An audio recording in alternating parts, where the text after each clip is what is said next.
县文化馆正在举办一场公开招聘，可面试的人不论能力优秀与否，最终获得的分数却一模一样。去掉一个最高分，去掉一个最低分，9号考生的最后得分71.6分。原来是文化局长想让女儿到文化馆工作。副馆长王双丽为了让这件事名正言顺，便想出了通过招聘来走过场。考试前，冷局长打电话询问情况。以冰冰的才华，名列榜首是肯定没问题的。可妻子却耍小聪明，演起了戏。我们老王啊，不是那贪小便宜的人，要凭真本事吃饭嘛！啊，把东西都拿回去，拿回去，好好好，有空再来玩啊！再见，老李，再见。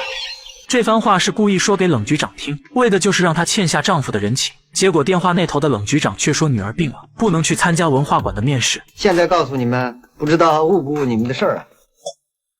抽什么风？犯神经病啊你！这下轮到王双丽傻眼了。招聘会是专门给冷冰冰办的，她不来参加还怎么进行？取消招聘肯定会引起群众的不满。真要把别人招进来，又得罪了冷局长。王双丽一时间骑虎难下，可很快她就想到了解决的办法。参加面试的人多少都有点后台，每个人都是带着介绍信来的。王双丽决定在打分环节下手，去掉一个最高分，去掉一个最低分，总数相加是71.6分。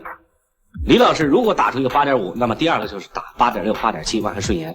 如果他打出9.4，那么第二个是8.5、8.6、8.7，万很顺延。这样最后所有考生的得分都是71.6分，文化馆就可以名正言顺取消这次招聘。在评委们的默契配合下，所有考生都得了71.6分。文化馆不仅顺理成章一个都没录取，还把名额给冷冰冰保留了下来。王双丽自觉又干了件漂亮事，这下馆长的职位应该非他莫属了。在馆长选举的民意调查上，王双丽自信地给自己投了一票，可副文化局长却给他浇了盆冷水。我和冷局长商量过了，决定调西山乡副乡长马福生同志到文化馆来担任馆长兼党支部书记。空降的老马让王双丽离正馆长的位置又远了，虽然心里不服气，可表面工作还是要做。两人一阵寒暄过后，老马提出了一个请求，他的2个孩子在城里念书，想要一套宽敞一点的房子，刚好文化馆盖了一栋家属楼。徐副局长让王双丽安排腾出来一套，王双丽提议把李会计的房子腾出来，因为他在外面已经买了私房，按照政策是不能再住公房了。老马对王双丽一阵感谢，却不知已经落入对方设计好的圈套。王双丽决定利用内部矛盾把老马挤走，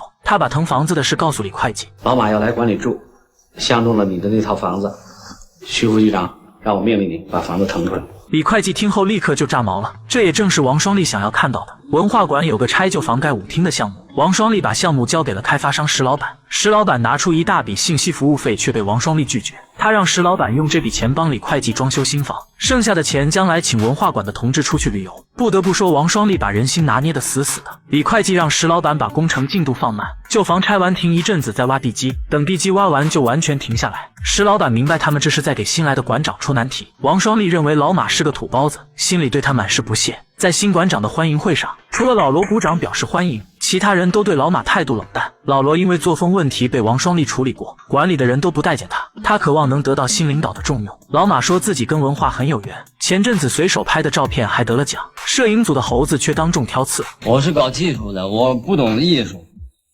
可这个照片从技术上就不合格，这曝光不足2档，您没调光圈吧？老马听后尴尬一笑，我是业余的，瞎拍。